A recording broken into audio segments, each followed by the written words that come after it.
دھنیا کے بیج معدے کو بہت زیادہ طاقت دیتے ہیں۔ بیرونی طور پر یہ مسکن تاثیر رکھتا ہے اور لگانے سے یہ درد کو فائدہ پہنچاتا ہے۔ طب یونانی کی تو بے شمار ادویات ہیں جس میں یہ استعمال ہوتا ہے، لیکن جو سب سے مشہور اس کا جو مرکب ہے جس میں کشنیز خشک کو استعمال کیا جاتا ہے وہ اطریف الکشنیز ہے، جو کہ معدے اور دماغ کے امراض میں استعمال کی جاتی ہے اور طب یونانی میں اس کا بہت زیادہ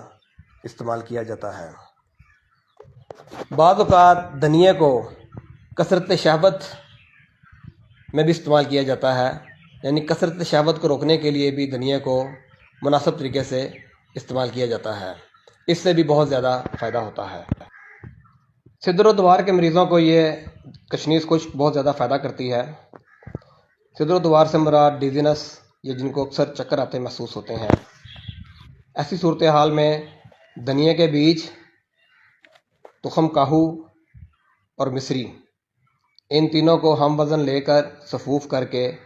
آدھا چمچ صبح شام استعمال کریں تو اس سے انشاءاللہ تعالی چکر آنا یا صدر و دوار کا مسئلہ بھی حل ہو جائے گا۔ اس کے علاوہ بھی